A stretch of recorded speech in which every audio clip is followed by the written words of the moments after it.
Shalom, selamat pagi Bapak Ibu Saudara yang dikasihi Tuhan. Pagi hari ini kita mau bersyukur di hadapan Tuhan.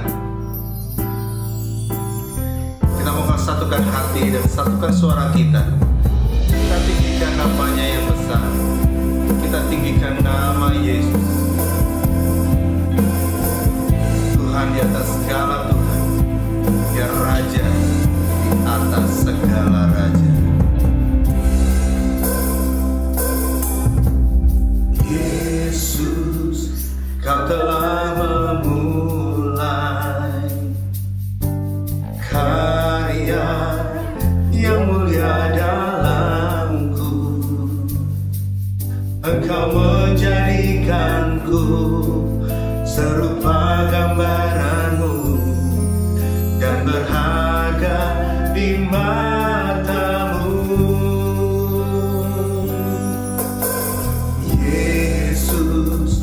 Kau telah memulai karya yang mulia dalamku.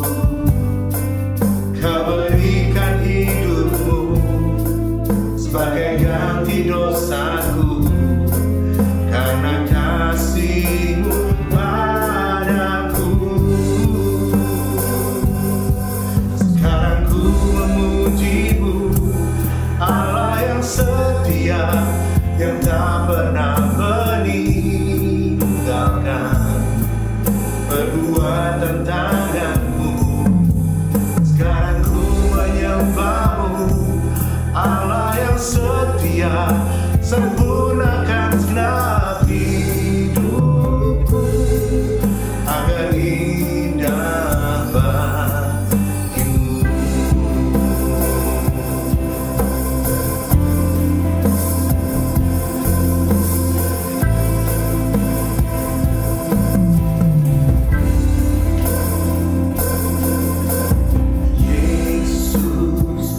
Kau telah memulai karya yang mulia dalamku.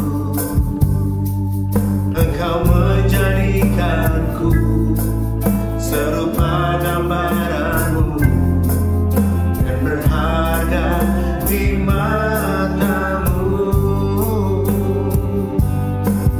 Sekarang ku memuji-Mu, yang setia, yang tak pernah meninggalkan perbuatan tangan-Mu. Sekarang ku menyembah-Mu, Tuhan yang setia, sempurnakan segenap hidupku agar indah bagimu.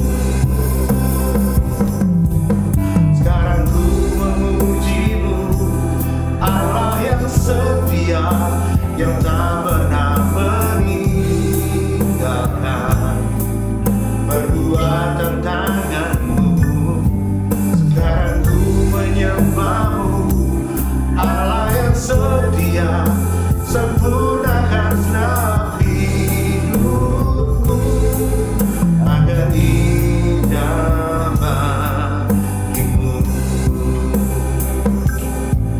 Agar indah bagimu, agar indah bagimu.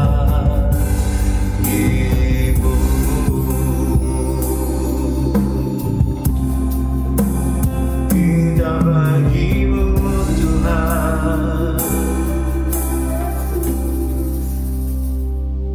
Terima kasih Tuhan.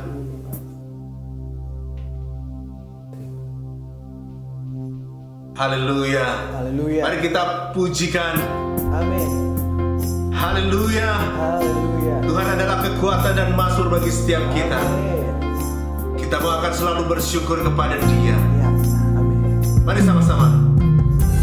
Ku mau selalu bersyukur sebab cinta-Mu padaku takkan pernah berubah.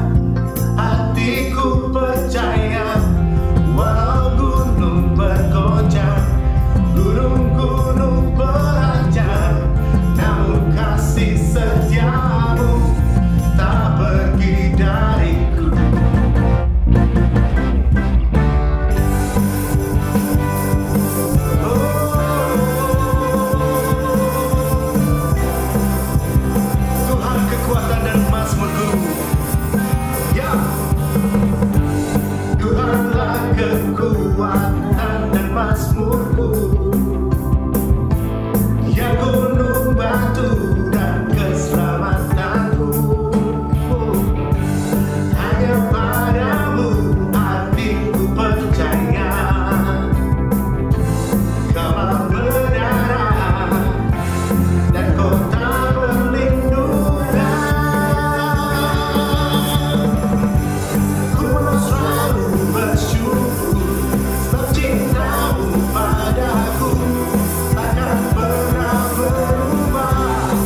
kehidupan kita.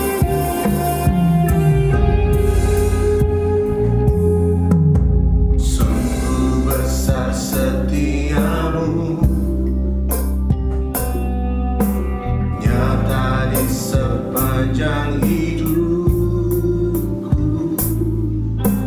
Darahmu telah layakkan kehidupanku. Oh, tiada kata yang bisa lukiskan indahnya Kau Tuhan. Bagimu segala pujian dan kemuliaan.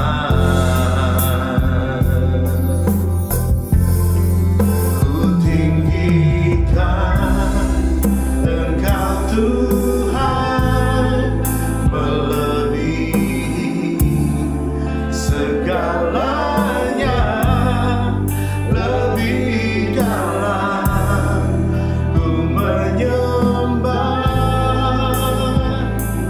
dalam roh dan kebenaran selamanya.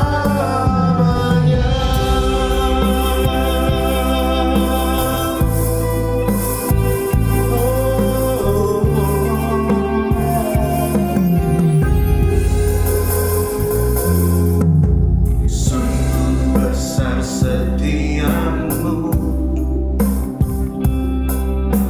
nyata di sepanjang hidupku. Darahmu telah layakkan kehidupanku.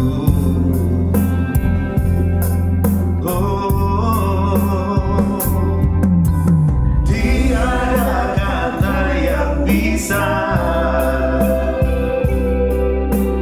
lukiskan indahnya Kau Tuhan. Bagimu segala pujian dan kemuliaan.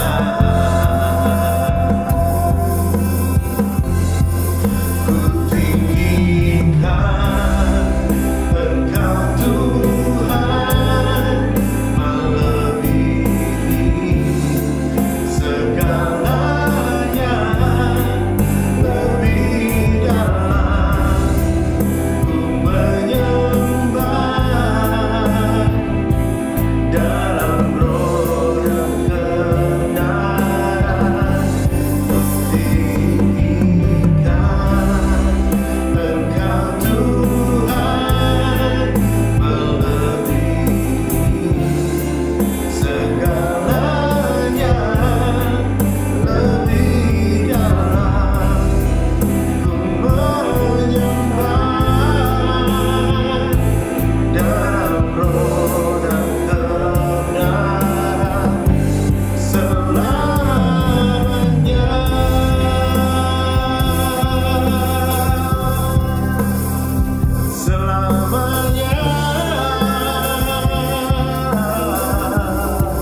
Gimana kabarnya? Semoga baik-baik aja ya. Tetap jaga kesehatan.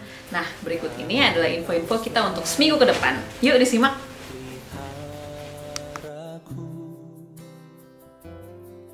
Kasih dan setiamu tak pernah layu di hidupku, lebih luas dari samudra. Kebaikanmu Bapa takkan habis di hidupku, lebih tinggi dari cakrawala, tak terbatas kasih-Mu. Sungguh ku bersyukur.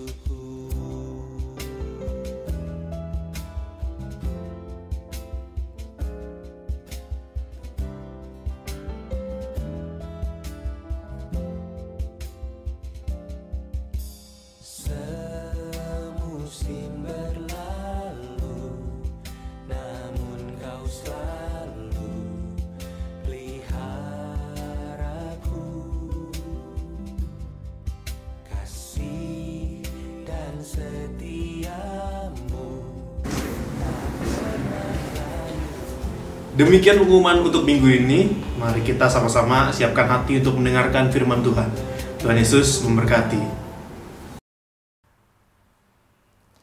Selamat pagi Bapak Ibu dan saudara-saudari terkasih dalam Tuhan. Selamat beribadah pagi hari ini. Kita sangat bersyukur bahwa di tengah keterbatasan hari ini kita masih bisa beribadah bersama kembali. Bapak Ibu terkasih dalam Tuhan Yesus. Hari-hari ini kita banyak mendengar orang mengatakan, kapan situasi berat ini akan berakhir? Kapan virus ini bisa dikalahkan? Kapan ekonomi akan membaik, dan biarlah penderitaan serta tekanan ini segera berlalu, karena kita katakan bahwa kita sudah tidak tahan. Bukan hanya orang-orang di usia produktif yang tidak tahan dengan situasi ini, namun juga anak-anak muda, anak remaja, di mana pada usia tersebut mereka seyogianya banyak berteman, penuh semangat dan mobilitas, banyak hangout dan sering bergerombol. Mereka juga merasa frustasi dengan situasi 1,5 tahun ini. Kapan semua ini berakhir? Ketika saya mempersiapkan untuk membagikan firman pagi hari ini, Tuhan menaruh di hati saya agar kita belajar apa yang dikatakan oleh firman Tuhan tentang penderitaan atau kesengsaraan. Firman Tuhan hari ini saya beri judul, Bertumbuh lewat penderitaan. Seperti gambar saat matahari terbenam di padang gurun, di sana ada pohon-pohon yang bertahan melewati panas teriknya padang gurun. Bapak Ibu Saudara sekalian, mari kita mau baca sama-sama. Kita mau masuk dalam Filipi 1 ayat 29. Ya. Sebab kepada kamu dikaruniakan bukan saja untuk percaya kepada Kristus, melainkan juga untuk menderita untuk Dia. Penderitaan, kesengsaraan adalah bagian dari anugerah keselamatan. Ya. Dalam versi Amplified dikatakan granted, ya. Ada lagi diterjemahkan sebagai honor, jadi dikaruniakan. Seringkali kita menganggap penderitaan sebagai sesuatu yang negatif dan bukan seharusnya kita alami ketika kita sudah ada di dalam Kristus. Tetapi hari ini kita menemukan justru penderitaan itu adalah suatu anugerah. Kata grant dapat diartikan suatu pemberian yang khusus diberikan pada seseorang untuk sebuah tujuan khusus. Adalah suatu kehormatan yang tidak didapatkan setiap orang, hanya untuk orang tertentu yang spesial. Kembali di kitab Roma kita juga akan melihat apa yang dikatakan tentang penderitaan adalah bagian dari anugerah keselamatan. Kita akan baca Bapak Ibu sekalian di dalam Roma 5 ayat 1 mulai. Sebab itu kita yang dibenarkan karena iman, kita hidup dalam damai sejahtera dengan Allah oleh karena Tuhan kita Yesus Kristus. Oleh Dia kita juga beroleh jalan masuk oleh iman kepada kasih karunia ini. Di Di dalam kasih karunia ini kita berdiri dan kita bermegah dalam pengharapan akan menerima kemuliaan Allah. Dan bukan hanya itu saja, ya. Dan bukan hanya itu saja, kita malah bermegah juga dalam kesengsaraan kita. Ayat 1 sampai 3 dari Roma pasal 5 ini berbicara tentang satu paket, satu kesatuan yang tidak bisa dipisahkan, yang kita terima pada saat kita dibenarkan oleh karena iman kepada Kristus. Saya gambarkan sebagai satu magnet, saudara. Magnet itu ada bagiannya adalah ya satu bagian utara, satu bagian adalah selatan. Saudara, itu bagian yang tidak pernah dapat dipisahkan. Kalaupun kita pikir, oke, saya mau ambil yang bagian utara atau bagian selatannya, saya bagi dua di tengah-tengah. Terpisah, iya, tapi dia tetap ada apa? Utara dan selatan lagi, utara dan selatan lagi, ya. Jadi, kalaupun dipisahkan, dia akan menjadi tetap ada dua bagian. Sampai bagian terkecil pun saudara pisahkan, dia tetap ada kesatuan, ada utara dan ada selatan. Jadi itu adalah satu kesatuan yang tidak dapat dipisahkan. Atau kalau kita pergi ke waktu misalnya seseorang bekerja, dia melamar dan mendapat satu pekerjaan, apa yang dia dapatkan? Dia mendapatkan bukan saja hanya gaji, ya. Ada juga allowance pengobatan, ya. Ada juga mungkin tambahan untuk transportasi, tunjangan cuti dan tunjangan lainnya. Yang semuanya itu menjadi satu paket. Yang di dalamnya ada juga tanggung jawab yang besar juga menyertai dalam pekerjaan dia. Jadi ini adalah satu paket, satu kesatuan. Sama dengan ini, kita mendapatkan satu paket kesatuan. Saat kita dibenarkan oleh karena iman kepada Kristus, kita juga memperoleh apa? Hidup dalam damai sejahtera. Lalu apa lagi? Memperoleh jalan atau akses langsung kepada kasih karunia untuk bermegah di dalam apa? Di dalam pengharapan akan menerima kemuliaan Allah dan bermegah dalam kesengsaraan. Paulus menghibur jemaat Roma agar mereka juga bermegah dan bergembira. Rejoice katanya, bergembira di dalam kesengsaraan. Selain menerima kehidupan dalam damai sejahtera setelah dibenarkan melalui iman kepada Kristus. Ada yang menarik di sini. Sebab ada sesuatu yang nampaknya bertolak belakang. Ada anugerah untuk bermegah karena penderitaan dan ada juga kehormatan untuk mengalami sengsara. Biasanya bermegah, bergembira itu berkaitan dengan promosi, kenaikan gaji, dan banyak berkat yang lain. Namun anehnya dalam Roma 5 ayat 3 ini, kita diminta bermegah karena penderitaan. Atau bermegah, bergembira atas segala kesengsaraan yang kita alami. Sesuatu yang tidak masuk akal buat pikiran kita.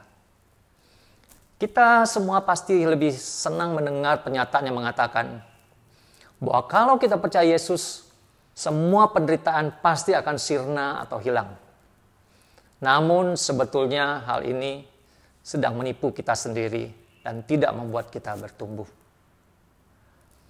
Agar kita tidak salah mengartikan penderitaan, kita perlu tahu penderitaan seperti apa yang dimaksudkan di Alkitab.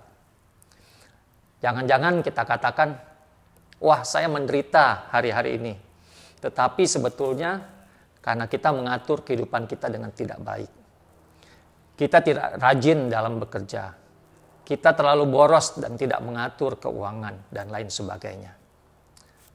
Mari kita mau lihat apa penderitaan yang dimaksudkan di dalam firman Tuhan di dalam Alkitab. 1 Petrus 2 ayat 19 katakan, sebab adalah kasih karunia jika seorang karena sadar akan kehendak Allah menanggung penderitaan yang tidak harus ia tanggung. Sebab dapatkah disebut pujian jika kamu menderita pukulan karena kamu berbuat dosa?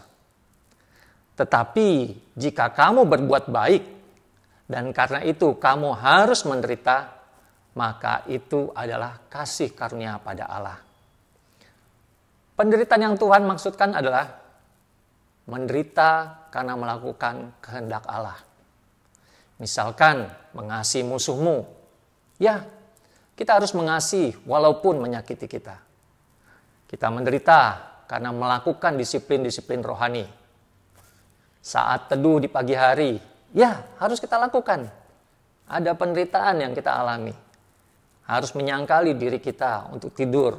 Ya, kita bangun, kita mau berdoa. Menderita karena berbuat baik. Karena kita berbuat baik, menolong, kita disingkirkan, mungkin kita bahkan dianiaya, difitnah. Ya. Menderita karena suatu keadaan yang merupakan jalan Allah dan kedaulatan Allah, dan kita tidak bisa mengubah hal ini. Maka inilah kasih karunia Allah atas penderitaan. Dan Allah berkenan. Ada perkenanan dari Allah. Apakah mungkin kita bersukacita dalam kesengsaraan? Ya. Ini gambar alat fitness. Ya. Di rumah kami ada alat fitness. Saya meletakkan beban 25 kilo yang cukup membuat otot-otot saya ditarik dan terasa sakit. Saya tidak kemudian mengganti menjadi 5 kilo. Saya berusaha bersukacita menikmati dengan beban itu. Beban dan rasa sakit itu semuanya saya nikmati. Saya bersukacita setiap kali menarik beban itu. Karena saya tahu otot-otot saya akan mempunyai ketahanan sesudah itu untuk menanggung 25 kilo. Dan ini saya lakukan berulang. Saya tahu suatu hari setelah saya dapat bertahan dengan 25 kilo, saya akan dengan senang hati menaikkan beban menjadi 30 kilo. Saya dengan senang menanggung penderitaan itu. Ya.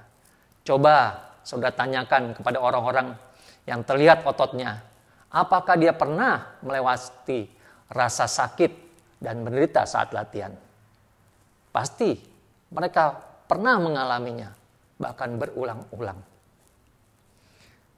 Bapak Ibu sekalian, penderitaan adalah bagian proses pertumbuhan murid Kristus. Mari kita baca, lanjutkan di dalam Roma 5 ayat 3 sampai ayat 5. Roma 5 ayat 3 katakan, dan bukan hanya itu saja, ya. Jadi bukan hanya bagian di depan saja yang tadi yang kelihatannya baik, wow. Tetapi kita malah bermegah juga dalam apa? Kesengsaraan. Ya, jadi ini nggak bisa dipisahkan, saudara Bapak Ibu sekalian ya. Dan bukan hanya itu saja, kita malah bermegah juga dalam kesengsaraan kita. Karena kita tahu bahwa kesengsaraan itu menimbulkan apa? Ketekunan. Dan ketekunan menimbulkan tahan uji. Dan tahan uji menimbulkan pengharapan. Dan pengharapan tidak mengecewakan. Karena kasih Allah telah dicurahkan dalam hati kita oleh Roh Kudus yang dikaruniakan kepada kita. Kasih karunia Allah bukan hanya kelihatan positif, tetapi juga mungkin kelihatan negatif, tetapi sesungguhnya bertujuan positif. Apa wujud kasih karunia Allah yang seolah-olah kelihatan negatif? Yaitu memakai penderitaan untuk melatih keteguhan umat pilihannya. Ternyata kesengsaraan, penderitaan tujuannya adalah agar tercapainya ketekunan. Yang kedua adalah tahan uji. Yang ketiga adalah pengharapan. Jadi penderitaan sekali lagi akan menghasilkan sebuah kematangan yang melewati beberapa proses. Ya, tujuannya adalah menghasilkan suatu kematangan. Mari kita lihat. Pertama adalah proses ketekunan. Kata ketekunan dalam bahasa Yunani katakan hupomone, yang berarti cheerful, bersukaria, bergembira, lalu juga menunggu, sabar menanti. Atau kalau kita terjemahkan menjadi satu bagian adalah kira-kira sebagai ketahanan dan kesabaran menantikan atau berharap sesuatu dengan penuh kegembiraan. Bapak Ibu pernah menantikan sesuatu dengan penuh kegembiraan? ya. Mungkin Bapak Ibu pernah antri di misalnya masuk Dufan atau Disneyland. Saudara, walaupun antriannya panjang, tapi Bapak Ibu menikmatinya dengan sukacita. Karena Bapak Ibu tahu apa yang Bapak Ibu akan alami berikutnya. Ya. Atau juga kembali kepada latihan tadi. Latihan yang dia lakukan tidak mungkin hanya latihan 1 kali dalam seminggu. Ya, sudah selesai. Nggak mungkin. Itulah latihan yang dilakukan, memerlukan ketekunan, dilakukan berhari-hari, berminggu-minggu, bahkan berbulan-bulan. Bila proses ketekunan telah dilewati, maka tahap pertemuan berikutnya yang kita dapatkan adalah tahan uji. King James menerjemahkan kata tahan uji dengan experience. Ya, apa artinya? Artinya ketekunan, ketabahan kita dalam penderitaan membuktikan bahwa kita bukan orang Kristen gampangan yang asal-asalan menjadi orang Kristen. Namun adalah orang Kristen yang telah mengalami berbagai pengalaman dan ujian-ujian berat dan telah terbukti sebagai seorang yang dapat dipercaya bahwa dia sudah mengalaminya berulang. Melewati waktu dan proses yang lama, dan ujungnya adalah kemenangan. Justru kemenangan ini adalah kemenangan yang tahan, sabar, tekun, karena melihat Allah sebagai sumber kebenaran. Bila proses tahan uji telah dilewati, tahap pertumbuhan berikutnya yang kita dapatkan adalah pengharapan. Kata pengharapan dalam bahasa Yunani juga dikatakan sebagai faith, hope, keyakinan iman, pengharapan.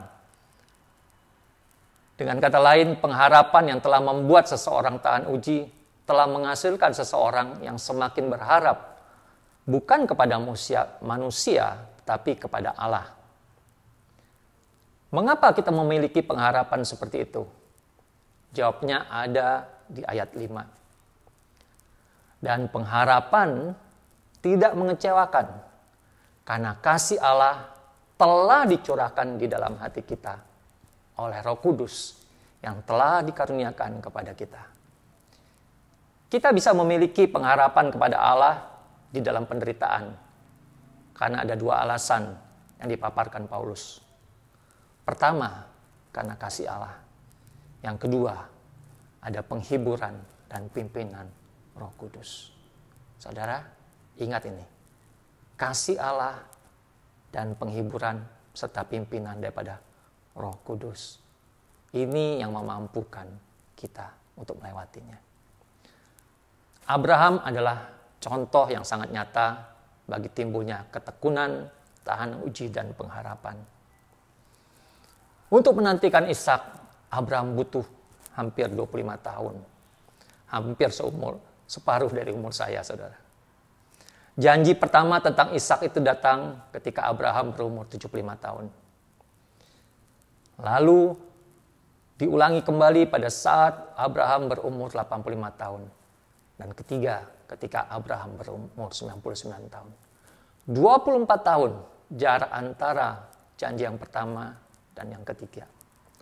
Rentang jarak yang sangat lama untuk menanti penggenapan suatu janji tentang seorang anak baginya yang akan menjadi keturunan bangsa yang besar.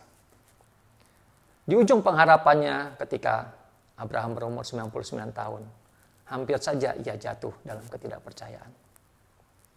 Ketika Abraham tertunduk, ketika mendengar janji Allah ketiga kalinya di umur 99 tahun.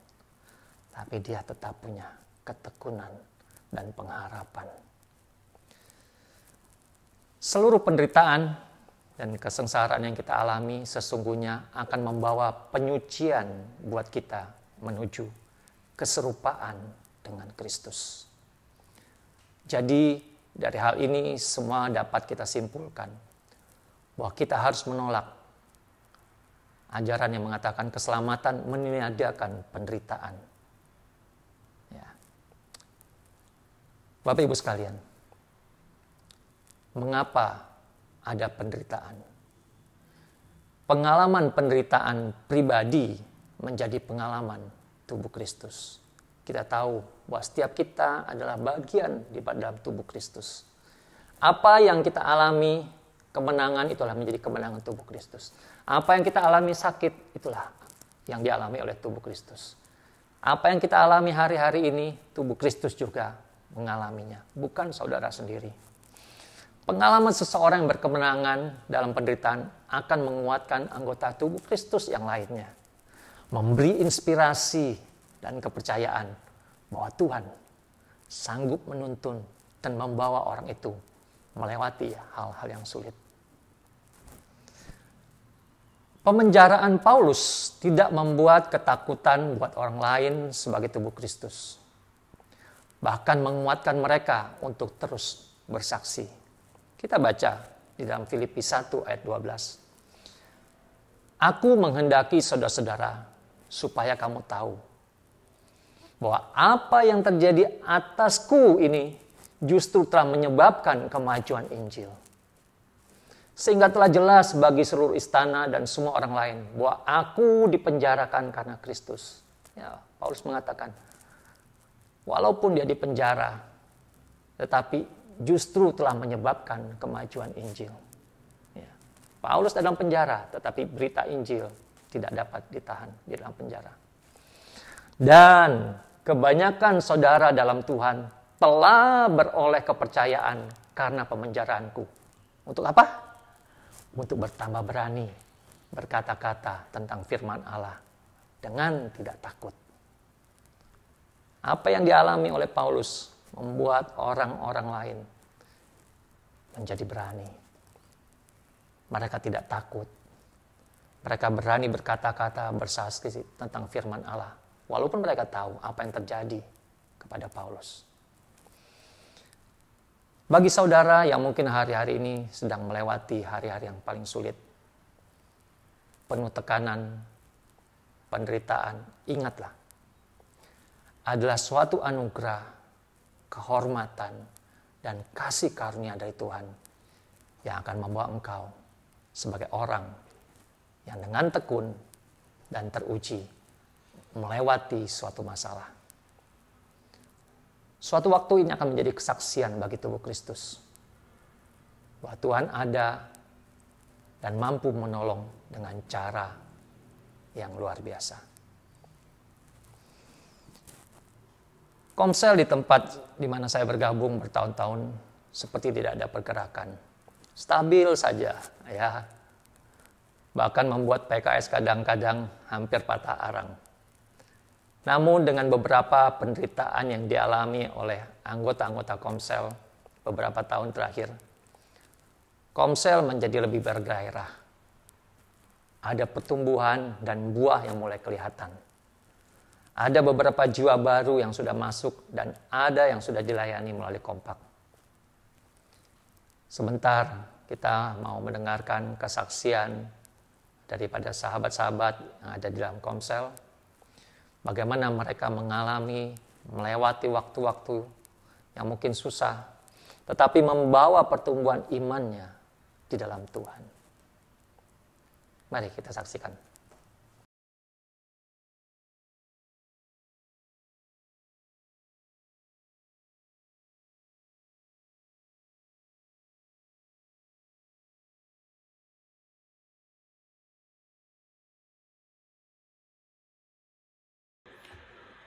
Shalom Bapak Ibu yang dikasihi Tuhan.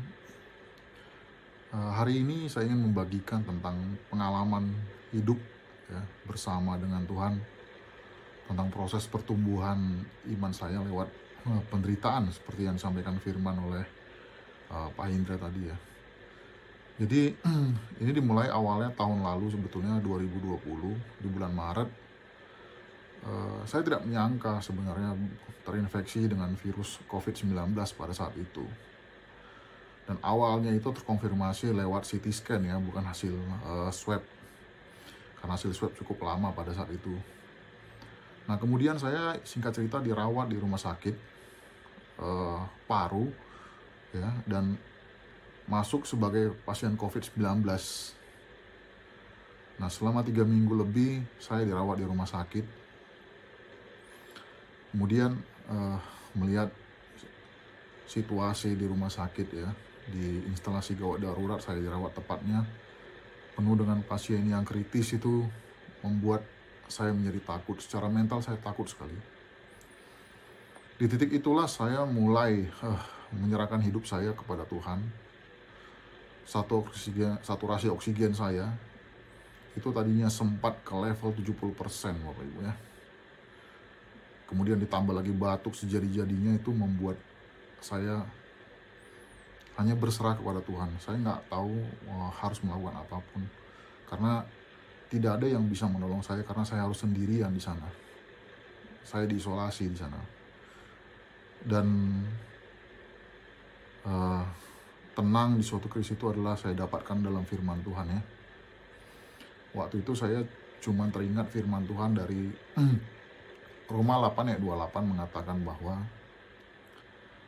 kita tahu sekarang bahwa Tuhan turut bekerja dalam segala sesuatu untuk mendatangkan kebaikan bagi mereka yang mengasihi Dia, yaitu bagi mereka yang terpanggil sesuai dengan rencana Allah. Nah, disitulah saya mendapatkan kekuatan dan penghiburan yang selama ini saya nggak pernah dapatkan itu, gitu ya, karena situasi saya dalam posisi terendah. Ya, saya mengalami Tuhan, gitu.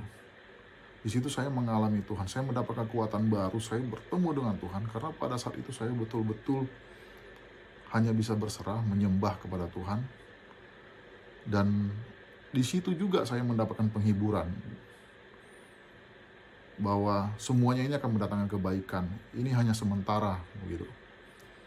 Dan betul saya mendapatkan progres yang baik, oksigen saya membaik, dan singkat cerita saya pulih di situ ya. Selama 3 minggu saya mengalami masa-masa saya dirawat di rumah sakit. Dan di rumah sakit itulah saya mengalami Kristus secara pribadi. Itu yang saya alami. Nah, setelah fase itu selesai, saya menjadi orang yang mengalami pertumbuhan iman. Setelah pulang ke rumah itu ya, saya, istri, dan anak-anak memang kami tadinya betul-betul kami serahkan apa yang kami alami hanya kepada Tuhan. Dan di situ kami mulai berkomitmen itu untuk terus memberikan waktu kami secara khusus kepada Tuhan. Itu di luar kebiasaan kami untuk saat teduh sebenarnya. Jadi kami ingin betul-betul punya hubungan pribadi, menyembah Tuhan, mengalokasikan waktu dengan Tuhan. Yang kami lakukan biasanya di malam hari. Shalom Bapak Ibu, terima kasih untuk waktu yang diberikan. Saya menyaksikan tentang penderitaan pada akhir-akhir ini. Akhir-akhir ini tentu kita keluar dari zona nyaman kita. Pada waktu normal, saya punya waktu jam kantor, pergi pagi, pulang sore. Tetapi saat ini jam kantor itu seperti tidak ada batasnya. Dan tentu juga di rumah kita memperhatikan pekerjaan-pekerjaan yang bisa kita lakukan di rumah, dan terutama juga anak-anak sekarang yang belajar dari rumah, kita harus ikut aktivitas anak-anak yang tadinya mereka lakukan sepenuhnya di sekolah. Di awal-awal pandemi, ya, saya dan istri mengalami sebuah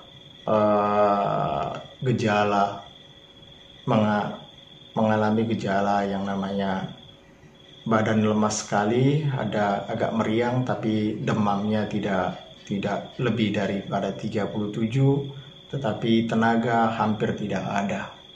Pada saat itu kami memutuskan untuk memakai jasa catering untuk makanan dan minuman kami sekitar hampir 2 minggu. Dan teman-teman Komsel mendoakan kami, menanyakan keadaan kami setiap hari. Dan pada saat itu dengan penderitaan itu kita isolasi mandiri, dan setiap hari kita boleh dikatakan anak-anak berdoa sendiri di kamarnya, karena saya dan istri yang mengalami, anak-anak tidak keadaannya normal saja. Jadi anak-anak boleh berdoa di kamarnya sendiri, saya dan istri di kamar kami sendiri. Tetapi itulah saya pikir termasuk persekutuan kami keluarga yang cukup intens dan mengenal satu sama lain. Beberapa bulan kemudian ada keluarga yang terkonfirmasi COVID positif, suami istri, tapi anaknya dinyatakan negatif. Saya tahu ada resiko di sana karena konfirmasi negatifnya 3 hari setelah diambil tesnya. Tetapi kita hidup bukan dari manusia, hidup dari setiap firman yang Tuhan Yesus katakan, dan kami melakukannya karena kami mengasihi. Jadi kami memelihara mereka di rumah kami dan melakukan isolasi mandiri juga, karena bagaimanapun kita harus menjaga kehidupan bertetangga. Dan saya mengatakan kepada lingkungan bahwa di rumah saya ada orang tuanya yang terkonfirmasi positif walaupun anaknya negatif. Tapi saya katakan, mohon maaf, kami akan isolasi mandiri untuk diri kami sendiri sampai waktu yang diperlukan, yang mungkin sekitar seminggu. Dan setelah itu kami melakukan prokes di rumah, dan ya, saya dan istri di hari ke-5 atau ke-6 melakukan antigen dan dinyatakan negatif. Ya, itu sebagian dari penderitaan yang harus kita jalani, walaupun itu sebenarnya pilihan kita untuk mengambilnya, untuk melakukan apa tidak. Tapi kita melakukannya karena mengasihi Tuhan.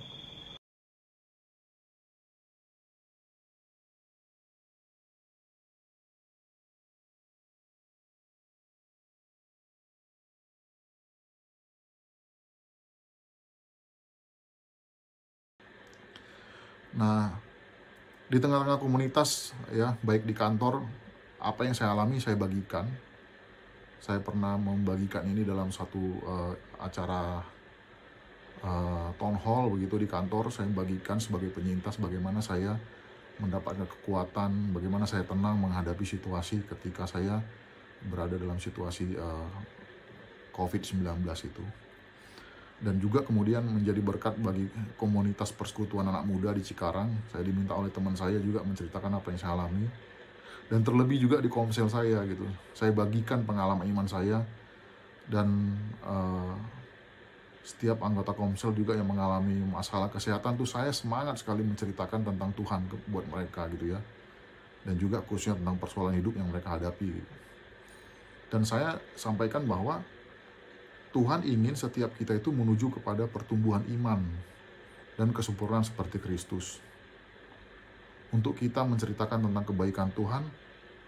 Dan sekarang juga ini bersama-sama dengan teman di komunitas, lewat PKS saya, Jetro, kemudian ada Bang Coki, kami sama-sama melayani, memuridkan jiwa baru, dan kami memberikan waktu kami untuk jiwa baru tersebut. Itu yang saya alami, Bapak Ibu. Terima kasih untuk kemuliaan bagi nama Tuhan. Amin. Pertumbuhan rohani yang saya rasakan selama ikut komsel, yaitu tentang kesabaran dan ketekunan. Kesabaran untuk menanti waktunya Tuhan, melakukan perubahan-perubahan dalam hidup orang-orang yang kita layani. sama seperti contohnya yang diberikan oleh pembimbing rohani saya, bahwa dia cukup sabar menantikan saya untuk berubah, dan dia memberikan waktu kepada saya ketika saya mengalami tantangan-tantangan hidup. Dia memberikan waktunya. Saya bisa katakan ketika saya WA ataupun saya telepon, dia selalu ada waktu buat saya. Hal yang sama, yang juga teladan yang sama yang saya berikan kepada orang-orang yang saya layani, bahwa pertumbuhan, bahwa perubahan hidup mereka hanya Tuhan yang melakukan. Perubahan hidup saya, perubahan hidup mereka itulah hanya anugerah Tuhan, bukan karena usaha saya, bukan karena doa saya, bukan karena apapun, tetapi semuanya karena anugerah Tuhan. Ketekunan yang saya alami adalah ketekunan untuk berbagi hidup, memberikan waktu, dan ya dalam banyak hal, berbagi pengalaman hidup, dan juga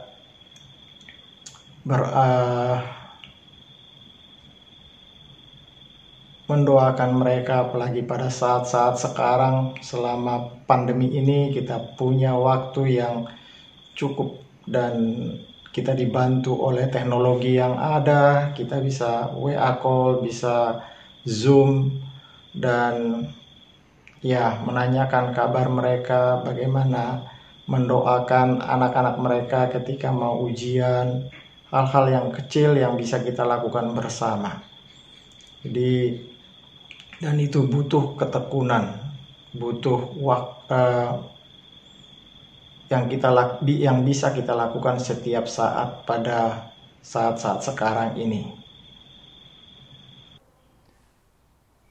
Bapak Ibu sekalian, kita sudah mendengarkan firman Tuhan dan juga kesaksian. Mari kita mau renungkan Tuhan berbicara apa kepada setiap kita pagi hari ini. Mari kita datang kepada Tuhan. Hari-hari ini mungkin saudara merasa menanggung beban yang berat, tekanan dan penderitaan.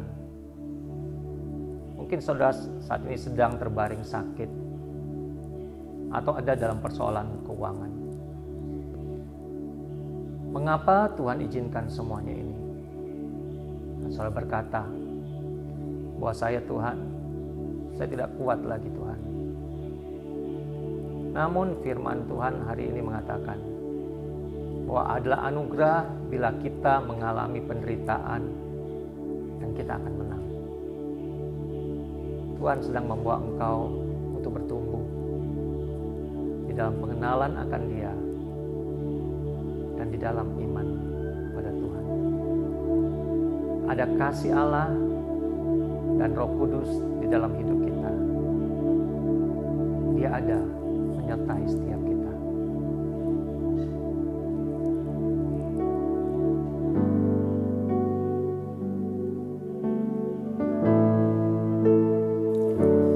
Yesus, Kau kebenaran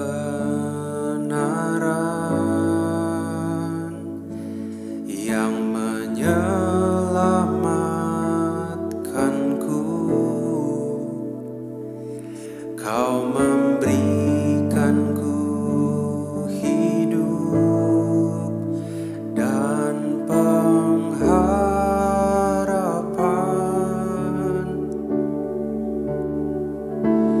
Ku ikut kehendak-Mu, ku perlu anugerah-Mu.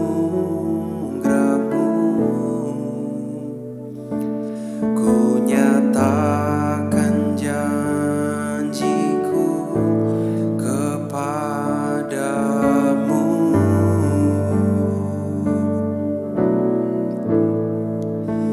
Kalau ku hidup bagimu, hatiku tetap menyembah-Mu.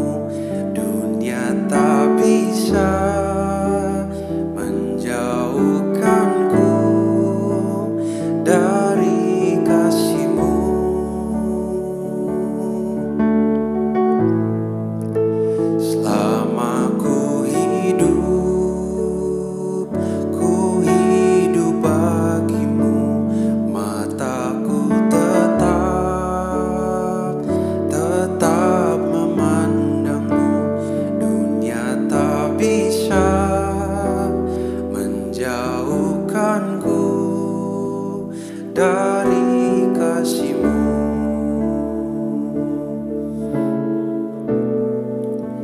Dunia tak bisa menjauhkanku dari kasih-Mu. Yes, Lord Tuhan. Bapa yang surga, terima kasih Tuhan. Terima kasih untuk firman-Mu yang mengingatkan bahwa adalah satu anugerah untuk kami boleh berjalan bersama dengan Engkau. Kalaupun kami boleh melewati satu penderitaan Tuhan, Kau ada di sana. Kau yang sedang membangun setiap kami, untuk kami sungguh-sungguh keluar sebagai pemenang yang tahan uji, di mana kami punya pengharapan dalam Engkau Tuhan. Roh Kudus pimpin setiap kami, bahwa kami terus Tuhan boleh mengenal Engkau dan jalan-jalan-Mu Tuhan. Kasih dan kuasa-Mu Kau nyatakan dalam hidup kami.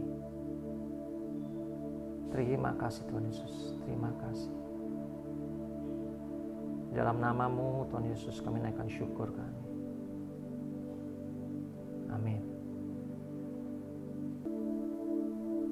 Bapak Ibu Saudara sekalian, pagi hari ini kita juga ingin ada bersama-sama di dalam perjamuan.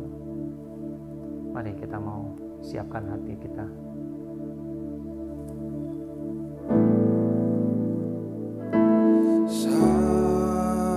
Salibnya,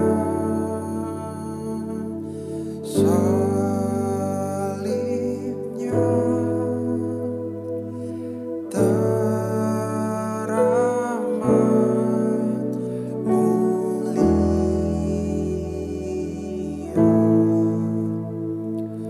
Dosaku dihapuskan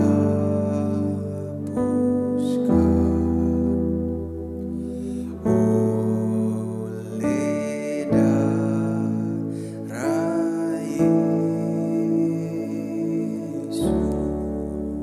Yesus. Mari kita angkat roti tangan kanan kita. Tuhan, terima kasih Tuhan. Engkau yang sudah menanggungkan semua bagi kami. Engkau yang menderita bagi kami Tuhan. Terima kasih Tuhan. Biarlah kami mau ingat senantiasa bahwa keselamatan yang kami terima tidak terlepas daripada penderitaan Tuhan. Kalaupun kami boleh menerima anugerah-Mu Tuhan untuk menderita dalam dunia ini, kami tahu Engkau sudah menanggungkannya juga bagi kami. Terima kasih Tuhan Yesus. Inilah firman Tuhan. Sebab apa yang telah kuteruskan kepadamu telah aku terima dari Tuhan, yaitu bahwa Tuhan Yesus pada malam waktu Ia diserahkan mengambil roti, dan sesudah itu Ia mengucap syukur atasnya. Ia memecah-mecahkannya dan berkata, inilah tubuhku yang diserahkan bagi kamu. Perbuatlah ini menjadi peringatan akan aku. Mari kita makan dengan iman di dalam nama Tuhan Yesus Kristus.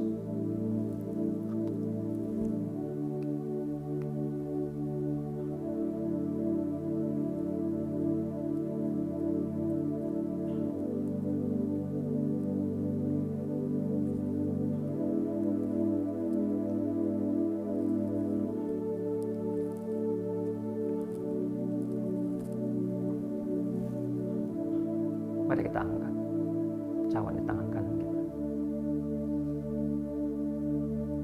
Tuhan, kami mau ingat senantiasa darah-Mu yang tertumpah bagi kami,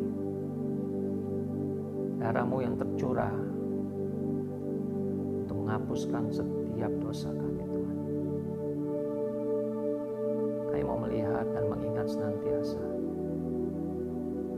bagaimana Engkau mengorbankan mengizinkan tubuhmu dirajam, kepalamu dimahkotai duri, dan membiarkan darah itu tercurah.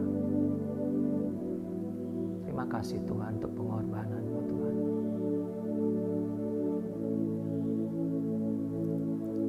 Demikian juga ia mengambil cawan sesudah makan lalu berkata, "Cawan ini adalah perjanjian baru yang dimeteraikan oleh darahku. Perbuatlah ini setiap kali kamu meminumnya, menjadi peringatan akan aku. Sebab setiap kali kamu makan roti ini dan minum cawan ini, kamu memberitakan kematian Tuhan sampai ia datang." Mari kita terima dengan iman di dalam nama Tuhan Yesus Kristus.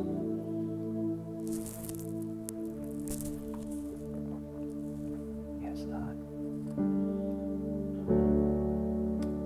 Oh, yes, Lord Jesus. Jangan lupa Getsemani, jangan lupa sengsaranya, jangan lupa cinta Tuhan, pimpin ke Kalvari.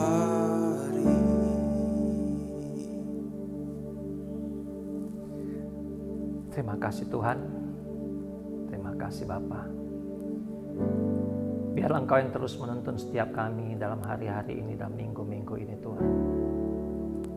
Engkau yang membawa setiap kami juga terus boleh mengenal akan firman-Mu, mengenal Engkau dan jalan-jalan-Mu, mengenal kasih dan kuasa-Mu Tuhan. Pagi hari ini kami berdoa Tuhan, buat jemaat-Mu mungkin yang sedang ada dalam mengalami sakit, kelemahan tubuh Tuhan. Kami berdoa Bapa, di dalam nama Tuhan Yesus, Engkau yang jamah, Engkau yang pulihkan, Engkau yang sembuhkan Tuhan. Kami percaya kuasa-Mu yang tidak pernah berubah Tuhan. Engkau yang sudah mati dan mengalahkan maut, Engkau yang sudah bangkit Tuhan daripada kematian Tuhan. Terima kasih Tuhan, biarlah Engkau juga memberi pengharapan bagi setiap kami Tuhan. Untuk melewati hari-hari ini, kami boleh keluar sebagai pemenang-pemenang Tuhan dalam kasih dan anugerah yang Kau limpahkan. Terima kasih Tuhan. Mari Bapak Ibu sekalian, arahkan hatimu kepada Tuhan. Dari Tuhanlah datangnya pertolongan. Terimalah berkat yang besar daripada Allah Bapa, cinta kasih daripada Tuhan kita Yesus Kristus, penyertaan dan pimpinan daripada Roh Kudus menyertai setiap kita dari hari ini sampai selama-lamanya.